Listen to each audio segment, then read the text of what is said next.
Pour localiser les points et les méridiens d'acupuncture, il est indispensable d'avoir des méthodes de repérage. Bonjour, je m'appelle Benoît Perrin. Je suis thérapeute en médecine chinoise et je m'occupe de l'école NUA en tant que gérant et enseignant. Bienvenue dans cette vidéo, nous allons voir les méthodes de repérage. Nous allons repérer la face antérieure. Nous allons déjà voir que la face antérieure est composée de 4 repères linéaires. La ligne médiane antérieure, donc la ligne centrale. La ligne mamelonnaire, donc qui a comme repère le mamelon. La ligne intermamelonnaire, donc entre la ligne médiane et la ligne mamelonnaire. La ligne axillaire, donc la ligne de l'aisselle. Et la ligne para-axillaire, donc entre la ligne mamelonnaire et la ligne axillaire, une ligne donc invisible qui est entre la ligne mamelonnaire et la ligne axillaire. Ces lignes ont aussi des relations avec les tsun proportions. Donc la ligne médiane, de la ligne médiane à la ligne mamelonnaire, il y a 4 tsun. De la ligne médiane à la ligne intermamelonnaire, il y a 2 tsun.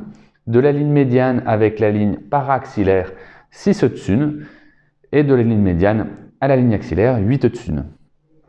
Les repères anatomiques, on a les clavicules, les côtes, donc vous avez les espaces intercostales qu'il va falloir repérer. Sous la clavicule, nous allons avoir les espaces intercostales qui vont nous permettre de repérer aussi les méridiens et les points d'acupuncture. Nous avons l'angle sternocostal. Donc l'angle sternocostal, c'est l'angle entre l'appendice oxyphoïde et le dur du sternum. Voilà, c'est un petit creux qu'on va retrouver à ce moment-là. L'ombilique et les tubercules pubiens, la symphyse pubienne, qui sont les deux petits tubercules dans le bas au niveau du pubis. Au niveau des repères anatomiques de la face antérieure, c'est ce qu'on a. Après, nous avons les tsun proportions. Donc 8 tsun entre les deux milieux de la clavicule. Donc 8 tsun également entre les deux mamelons. Nous avons 8 tsun entre l'angle sternocostal et l'ombilique. Et nous avons 5 tsun entre l'ombilique et le bord supérieur de la symphyse pubienne. Nous allons voir maintenant les repères au niveau du dos, au niveau de la face postérieure. Donc nous avons, comme on vous a dit sur le crâne, donc la ligne de cheveux face postérieure. Nous avons les deux mastoïdes occipitales où entre les deux mastoïdes vous avez 9 tsun également. Vous avez donc tous les repères d'épineuses, d'apophyse épineuse, d'apophyse transverse, mais surtout les apophyses épineuses comme repères anatomiques. Donc là, je vous invite à regarder la vidéo qui nous permet d'avoir les méthodes de localisation des différentes vertèbres. Nous avons également les omoplates, qui sont des os très importantes dans le repérage. Donc vous avez une ligne, la ligne du bord interne de l'omoplate, qui est à 3 tsun de la ligne médiane, donc de la colonne vertébrale, de la ligne médiane postérieure. Donc cette ligne est la ligne de référence au niveau du dos, la ligne donc invisible là, du bord interne de l'omoplate.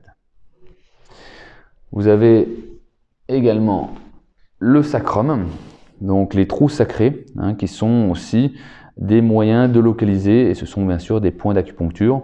Donc ça, c'est également très important d'avoir ce repère anatomique pour repérer les points d'acupuncture. Nous allons voir maintenant les repères anatomiques et les méthodes de repérage au niveau de la tête. Donc, au niveau de la tête, déjà, on prend les organes des sens, donc la bouche, le nez, les yeux, les sourcils, les oreilles. Et on va prendre également les lignes des cheveux, donc la ligne au niveau de la face antérieure. Et on a aussi les lignes sur le côté ici. Donc, entre la ligne sur le côté des cheveux et la ligne ici, nous allons un point qui s'appelle le 8 estomac. Entre les deux 8 estomacs de chaque côté, nous avons 9 tsun.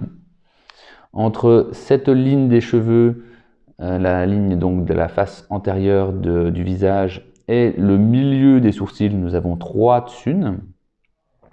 Nous avons aussi la ligne des cheveux mais face postérieure de l'autre côté. Et entre la ligne des cheveux face antérieure et la ligne des cheveux face postérieure, donc de l'autre côté du crâne, nous avons 12 tsunes. Nous allons voir maintenant le membre supérieur, donc le bras. On a les plis comme repère anatomique, les plis axillaires, les plis du coude, qu'on peut aussi avoir au niveau mobile, et les plis du poignet, le pli du poignet qu'on peut aussi repérer de façon mobile. Entre chaque pli, on a des tsunes proportions. Donc entre le pli axillaire et le pli du coude, nous avons 9 tsunes. Entre le pli du coude et le pli du poignet, que ce soit face antérieure ou face postérieure du bras, nous avons 12 tsunes. Également, entre le pli du coude et la pointe du V deltoïdien, donc le deltoïde est une musculature, on voit ici la pointe du V deltoïdien, donc le deltoïde il fait comme ceci, hein, donc la pointe du V et le pli du coude, nous avons 7 tsunes. Nous allons voir maintenant les repères sur le membre inférieur.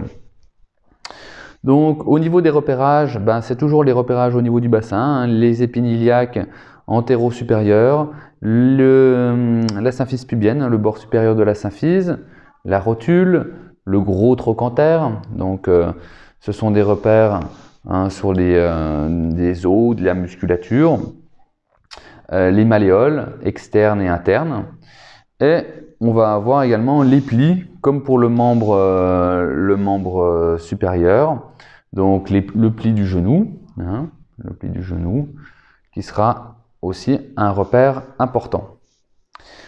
Au niveau des tsunes proportions, entre le bord supérieur de la symphyse et donc le pli de notre genou, donc sur la face interne de notre cuisse, nous allons avoir 18 tsunes. Entre le gros trochanter et toujours le pli de notre genou, le pli poplité, nous avons 19 tsunes. Entre le pli poplité et le sommet de la malléole externe, nous avons 16 tsunes. Et entre le pli poplité et le sommet de la malléole interne, nous avons 15 tsunes. Sur la face postérieure des membres inférieurs, nous avons aussi toujours les plis, que ce soit au niveau des plis fessiers et du pli poplité. Donc entre le pli fessier et le pli poplité, vous avez 14 tsunes. Merci d'avoir regardé cette vidéo. Partagez-la, likez-la et abonnez-vous à la chaîne YouTube de l'École Noua. Merci, à bientôt.